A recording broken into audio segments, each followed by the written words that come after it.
everyone, welcome back to my channel. It's Paula here. It's June. It's June already. What? I feel like every single month I come here to talk about my previous month's reads and I'm like, wow, time flew so fast.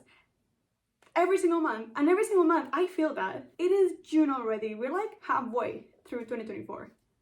Also, you definitely can tell it is June. It is so hot in Spain. Genuinely so hot. Like, for a girly with such long hair, an absolute nightmare this weather. So, but that's not why we're here. We're here to discuss my reads from May this year. Honestly, not a bad month, given that I was in a little bit of a slump for like the first 2 weeks. But yeah, I'm excited to talk about the books because I did find a new all-time favorite. I have, I think, 2 5 stars, a couple books that I cannot really rate. I'll go into it a little bit later. And then also I've got the first DNF of the year, which is very sad because I did have high expectations for this book. Anyway, let's go ahead and talk about them. So the first book that I read this month was The Unreal and the Real Volume 1, which is Where on Earth? Yes, by Ursula K. Le Guin. I'm hoping I pronounced her name correctly. But yeah, I feel like I showed you a little bit of this book in a reel a couple weeks ago. I may have found a new favorite author. So this book is the first volume out of a 2-volume series duology of short stories by Ursula K. Le Guin. And this one is focused more on like everyday lives type narrative, and then the second one I think is more science fiction. I got recommended the second one, but I saw this one at a store and I was like, let me try it just to see if I like your writing. Also, I do enjoy more of daily life magical moments, magical realism type of stories rather than science fiction. So I wanted to give this one a try. And let me tell you, I loved it so much. I think I gave it a 4 stars. Now, even though I loved it so much, and I think this is the deal with a lot of short story collections, is that not all short stories are gonna be for you. And because of that, I feel like I can never really rate a short story collection 5 stars because there's always some stories that I'm not gonna enjoy that much. And it was definitely the case with this one, but even with the stories that I didn't really vibe with, I loved the writing so much. And I don't know, I just thought it was so beautiful. I loved the topics of especially like freedom and democracy in this book. The way she described them, oh my god, it was so beautiful. I have here my favorite short stories and they're just so beautiful. I have not completely tapped this book yet, but I do have a lot of underlinings and annotations. So this is The Unreal and the Real Volume 1 and I gave it 4 stars. Now after that I was definitely on a reading slump. For some reason I could not like start or finish any book at all. So I decided to try and get out of my reading slump by reading books that I just know they're gonna be easy for me because I need something that's not gonna like make me work my brain too much. So I picked up Check and Main by Ali Hazelwood. This is her first YA romance. It's contemporary and it's about chess. Now, I don't know if I ever said it in the vlog. When I was little, my dad showed me how to play chess. Never to a professional extent or anything at all. I don't know tactics, I just vibe with it. But it was a really fun thing to do with my dad. So it was definitely very interesting and very cute and very fun to read about the chess aspect of this book. The main couple, they were so cute. I really liked them. And then I resonated a lot with Mallory, which is the female main character. And I feel like, and this is a topic for the next like 3 books apart from this one, I read a lot of female main characters feeling so horribly about themselves, like they're not worthy of love or like they're never doing enough for people to stay. I don't know why that was a common theme this month, but it was. And I really related a lot to Mallory, so I really liked that. And the whole like family aspect of this, like the little bits that we got of her family, they were also very cute. The only thing though is that given this is a YA book, it felt more mature in some ways. Like I like the depth that it was given. I feel more depth than we get for YA books, but not enough to be like an adult book. But the intimacy aspect of it, so I personally am very pro destigmatizing sex to teenagers and like younger people, but I felt like this, it rubbed me a little bit wrong that there was kind of like a semi-sex scene in this. I don't know, it definitely felt weird for a YA. So I gave this book a 4 stars. I think that was my main issue with it. Like, that sex scene did not have to be there. But that's my opinion. So yeah, Second Mate, 4 stars, really liked it.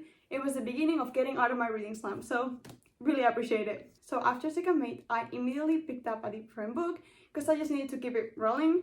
So I read Funny Story by Emily Henry. This is also an Afterlight edition. It is so beautiful. And let me tell you, 5 stars. 5 stars. I've only read 2 of her books, but with both of them, I've related so much to the main character. So much. I felt like with Book Lovers, which is her other book that I've read, I really identified with the whole older sister theme in it. I feel like that book is definitely for the older sisters. This one, I feel like it's for the daddy issues girl, but in my case, it's most specifically for the never feeling like you're enough girl. And it just, oh my god, I love this book so much. It's gonna be my new personality for the rest of the year. It's now one of my favorite all-time romances, and I love the couple so much. I thought that Miles was a really cute, really nice romantic interest, and I loved how, apart from the romance, we also got to see how Daphne grew in herself, how she realized after her breakup that organizing and planning and dedicating your life to the relationship is never healthy, and to see her like grow into this like little town, into her job that she loves with the kids, and to get like new friendships, it was just so cute. And it was just like a great balance of everything, of the romance, of like the character development. We got to see a lot of the small town vibes. It was just great, and again, related a lot to the female main character and her struggles with never being enough, never being the one that people choose, and always being left behind. Funny Story by Emily Henry, definitely and always will be 5 star for me. Now, after that banger of a book, I remember I watched the Bridgerton season 3 part 1, very fun, and I was like, let me get a Regency romance, because that's the vibe that I was feeling. But I do not want to read the Bridgerton books, mostly because I've heard a lot of problematic things within them, and I just don't vibe with that. So I remember one of my most anticipated reads for this year, and it's not only a Regency love story, it's a queer Regency love story, so I was so excited. So the book that I'm talking about is More Than a Friend by Emma Alban. Also, look at this beautiful cover. I wanted to read it, I had to read it, so I started reading it. And ladies and gentlemen, this was my first DNF of 2024. Which is a shame, but I did get through to like 52% of it.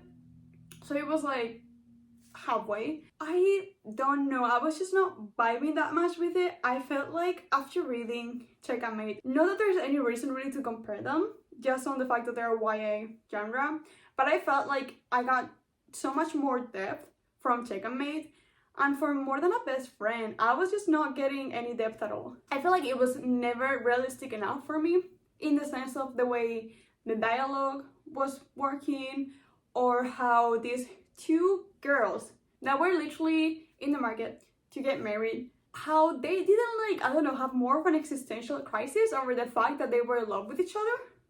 It felt very like plain and not realistic enough, and I feel like when you're making a queer Regency era book, you're definitely not expecting it to be super realistic just because of, you know, how society worked back then. I know that I was not expecting something completely realistic, but the fact that they were just, both of them, like, yeah, I'm queer, I'm in love with you, it felt weird. I don't know, I was expecting a little bit more depth, more turmoil over that. And then I stopped reading at like 50% and they were already together. And that also took me out a little bit because we're halfway in the book. How are you together already? I don't know. I feel very sad about it, but I just feel like that just wasn't my book or the book for me. So yeah, my first DNF. Now, the second book that I read was for my Italian author for the Italian Grand Prix.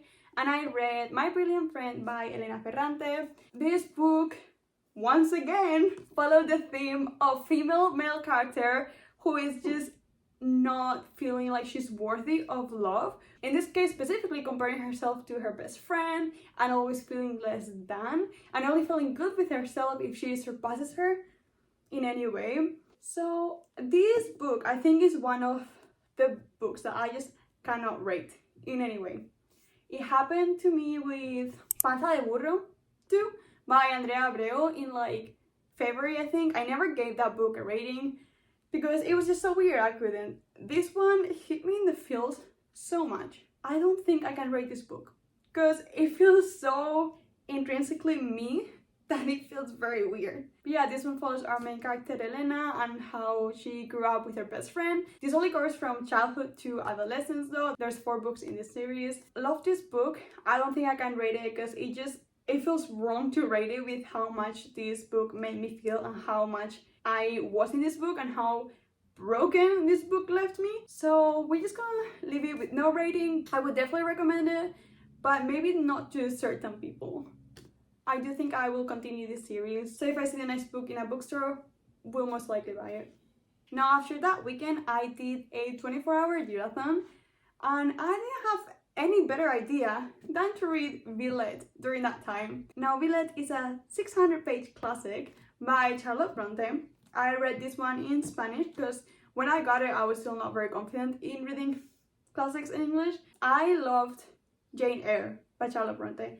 That book tickled my brain. That was one of my favorite reads in 2022 and it's one of my favorite classics. This one did not live up to the expectations. I don't know what it was. It's probably a mix of me just not caring enough about Lucy Snow, which is the main character. Also, the main love interest was pretty much an asshole for the whole book. I know Jane Eyre was not the epitome of a healthy relationship, but also this one I did not like. And then the ending was fucking horrible. Obviously not in the sense that it was badly written or anything. It's just the fact that we went through all that much for that to end like that. That's just mean. That's just mean. And honestly, most of this book is not even about our main character. It's about the people that surround her, which definitely was interesting, but again, that made me just not connect with the main character. Also, a lot of religion. So much religion. I do not mind it in books, but this book was just too much. There was too many references to the Bible, which I've never read the Bible, so obviously I could not understand them. And then a lot of discussion, kind of like Catholicism against Protestantism and which one was better type thing. Yeah, there was a lot of that. So I don't think this book was for me. I am very, very sad, but I might have to give this book a 3 stars. Again, there was nothing overly wrong with it. It is very much a book of its time. Oh, talking about its times, ableism, quite a lot. So just be prepared, especially if you have like mobility issues. You might not want to read this because the way that she describes these people might make you feel some type of way. And honestly, it made me feel some type of way too.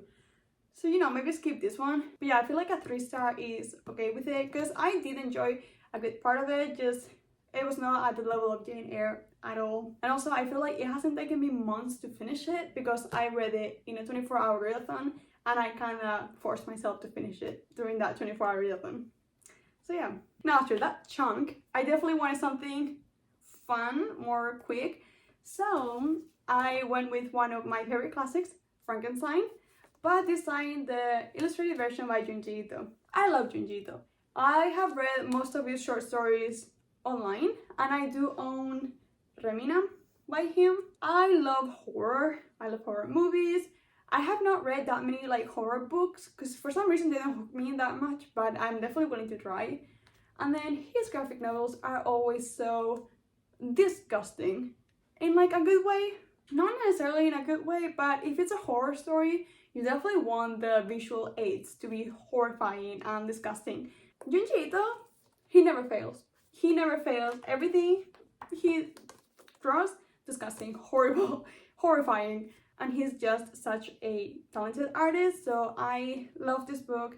Especially because, again, Frankenstein is one of my favorite classics, and this was just an illustrated version of it. Nothing really changed from the classic. It very much followed the whole structure of it.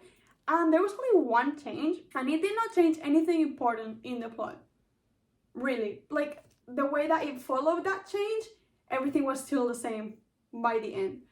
So really appreciated it because it definitely made it more disgusting. So yeah, I gave this one a 5 because what else can I give it? It was great. I loved it, and I think I read it in like hour and a half. So yeah, that was Frankenstein by Junji Ito. Okay, so the one that I read after Frankenstein was Georgie All Along by Kate Claiborne. Now this is an arc that I've had since 2022. I was very excited when I got it, but then I was not hearing the best reviews of it, so I got very scared and I never picked it up. But because one of my friends chose it for this month for me to read, I was like, okay, let's give it a chance. And after Villette and Frankenstein, I just wanted something cute, romantic, fast for my 24-hour readathon. So I chose this book. Honestly, it pleasantly surprised me. It was fun, it was romantic, it was exactly what I was looking for. I mostly enjoyed the romance. I thought this was gonna be a literary fiction with a subplot of romance. It definitely felt more like a romance with a subplot of literary fiction. So yeah, I think I mostly enjoyed the dual POV. The main couple was very cute. The only thing is that the whole journey of self-discovery of our main character, Georgia, it felt completely unfinished or just not described well enough. I felt like I was missing something. Also, a big part of this book is this notebook that she finds from when she was in high school, and she wrote a lot of plans that she wanted to do and how she decided that she wants to do them now so she can find herself again. I thought the idea was very cool. I liked that, but I feel like it could have been better portrayed because at some point it just felt like this was just an excuse for the main couple to, you know, get together. So yeah, it did what it had to do. I think I'm gonna give it a 3.5. It was cute, I like it. It was not a bad book. It was just very underwhelming in the whole self-discovery part of the main character. But the romance again was very cute. So yeah. Now after that, I finally finished Yellowface. I started this book in April while I was traveling, and then I stopped because I had other books to read, and I finally picked it up again after my reading slump. I don't even know how I stopped reading it because the moment I started reading it again, I finished it the same day, the same evening. This was so much fun.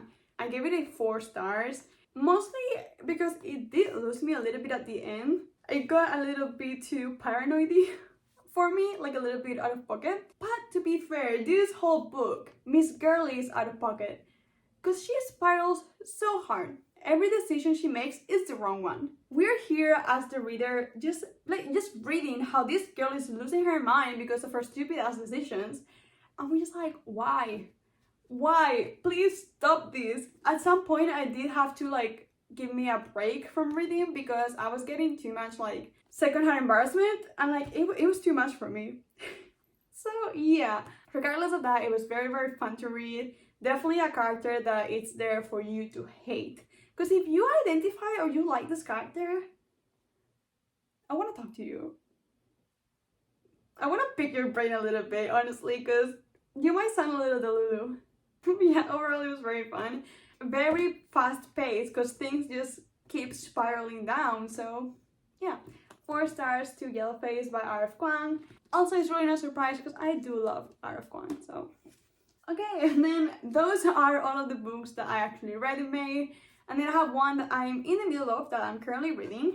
And that one is Turning Point by Hayao Miyazaki. Now, I love Hayao Miyazaki. I read the first book of his biographical duology. The first one is here, it's called Starting Point. Now, I was very excited for this one because this one goes over my favorite films. Specifically, more than anything, it goes over Howl's Moving Castle. And I love that movie with my whole heart. So I was very excited to start this, but again, this is a very heavy book. We started with part 1, which was Princess Mononoke. The thing with this is that he talks a lot about nature, about the environment, about humans versus the environment, and that can get tiring very fast because he goes into a lot of depth. His opinions are not always something that I would think for myself, and he talks about it in so many interviews that at some point it gets quite repetitive. Also with Princess Mononoke, he speaks a lot about the Japanese past, Japanese history, and the iron workers of Japan. So although it's very interesting, it again gets tiring hearing or reading interview after interview about the same thing. So yeah, it's going quite slowly, but I am enjoying a lot of his talks about the themes of Princess Mononoke, his thoughts on children and education, or like anything that he talks about animation. I love that because I study animation, so it's always, you know, a lovely topic for me to read. Yeah, I am happy though because I reached part 2, and part 2 is Spirited Away. So yeah, very excited. Now for the part that we all love to hear about. It's my physical TBR stats. Now, I didn't get a lot of books this month, but I definitely got quite a couple. I went to a book fair, and then I also got a couple subscription boxes. But I am happy to say that all of the books that I read this month, except my one DNF, are all from my physical TBR. So I got to knock a lot of them out. So let me tell you what my stats are this month. So with the books that I acquired this month, I ended up with a total of 76 books in my physical TBR. And then out of those 76 books, I read a total of 26, which means that I have 50 books left to read to completely read all of my physical TBR. Now, obviously, my physical TBR is bigger now, but the amount of books that I have left to read is less than last month. So I'm very excited about it. I'm happy overall. I managed to have a full month only reading from my bookshelf, so that makes me very proud. So yeah, these are all the books that I read this month during May. If you read any of these, please let me know. I always love hearing about you guys and what you think about the books that I read, because I have a lot of opinions, so I definitely want to share them. But yeah, if you stayed till the end of this video, thank you so much. I hope you liked it, and if you did, please like, comment, subscribe. That would make my day. And yeah, I guess I'll see you in the next one. Bye!